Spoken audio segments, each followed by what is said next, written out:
take on. Hansi is under pressure as he from Johnson, who's just getting around the outside, but that's one of those ones I expect was a little bit better.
Looks to the right, looks to the left, tries to go around the outside of Tower Corner.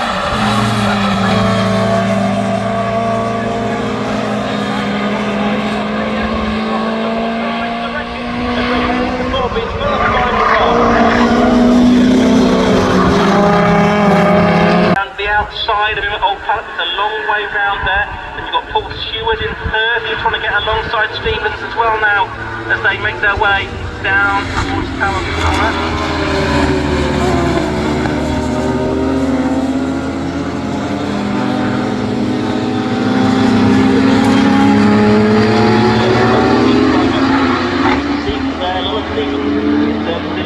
Radical,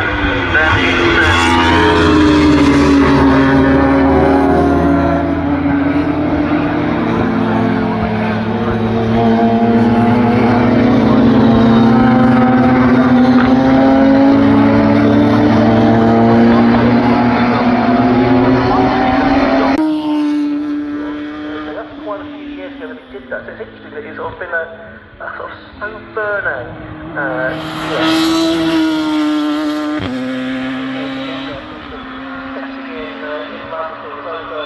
Over recent seasons. Yeah, it was sort of 2022 he was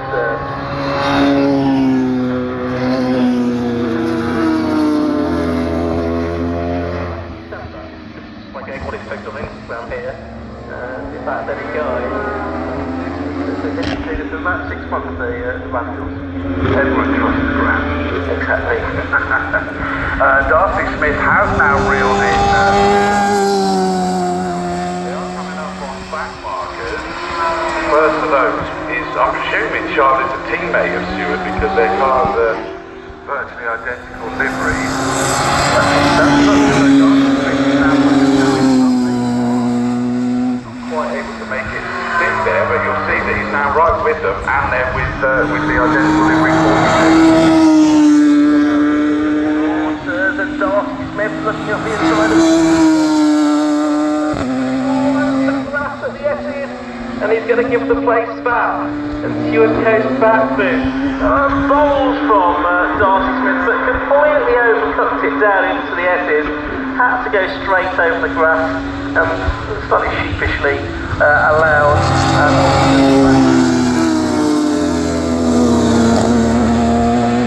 There's nothing sheepish about Darcy. They've got Darcy, I've got no choice. But he just grey and livery.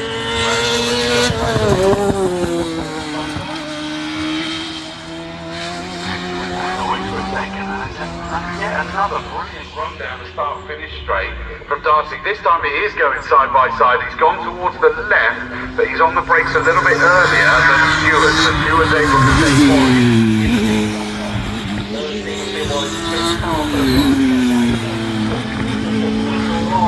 Down the farm straight, so no real way around him there for Darcy Smith.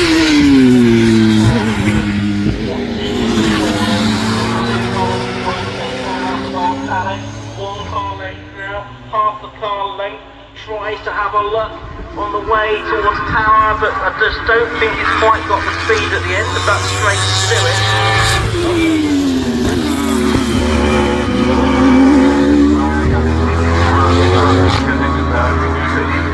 Brilliant job there. And it's a defensive line by the second place car Stewart, and I thought for a second that Darcy was going to force the issue.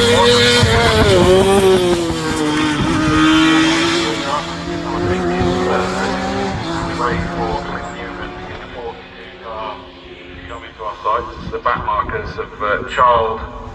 Gilman's already gone through in 9, 46 Charles, there goes the 23 car Blackford. 31 seconds after a cell car in the number 5, the Radical R6. And that will be the final measure, but that is in 5th place. It's a bunch of Chesno, isn't it? I think that's actually they're in, I think, about 3rd place correction then. So they turn their way through Tower Corner for the first one. Certainly Ben Smiles leading from Michael Pearce though, as they left right for the first time. Down to the very good split.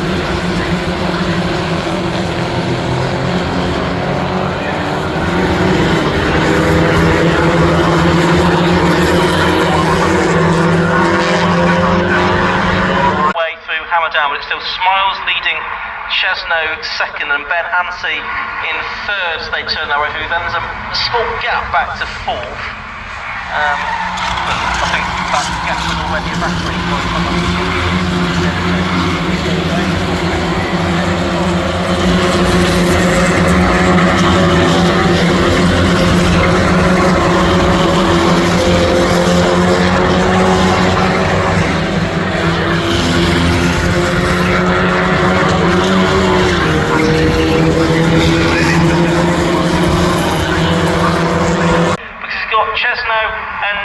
And Short right behind him as well. So it could have been all changed there down at Tower Corner. Lots of white cars involved, they're quite hard to see.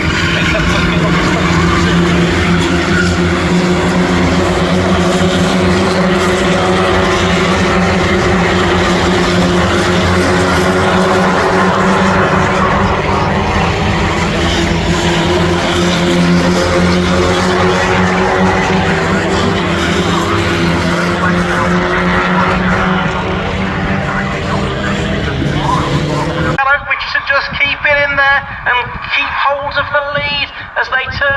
Tower Corner, yes he can.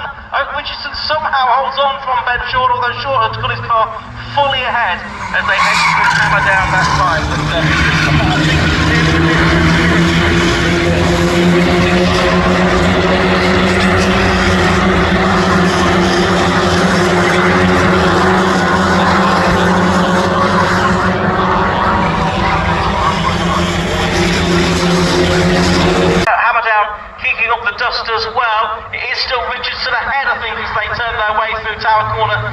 however short, he's determined to get a hat-trick of wins on his birthday, the way he's driving here.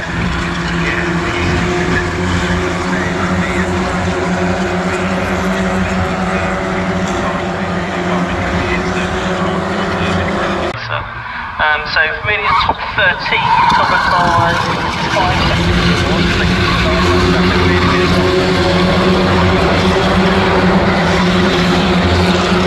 Flag has now waved. We got the 5-second board. I don't suppose we're going to need to go for another green flag lap, are we? No, we're not. We're ready to go. 2, 3, 4 laps lights are on.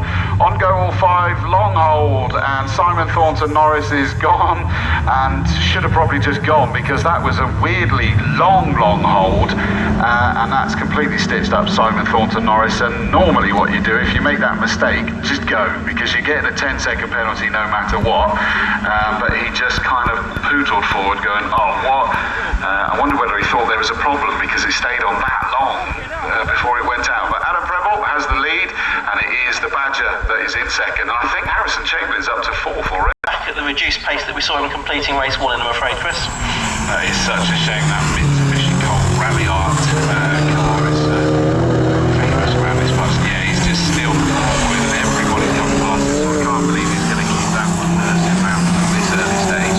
Interested to see that Preble's not necessarily fully pulling away from the pair of cars behind him. There is a gap, but Bill Brockbank and Harrison Chamberlain are kind of staying with him. Then there's a gap to the blue and white McGann, and into the paddock straight away goes say that he can do.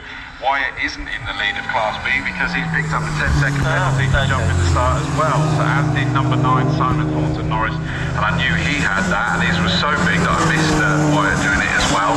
But of course that's irrelevant because he's retired. But Mark Wyatt's going to come round. He's going to see that. I presume he will know that he's done that.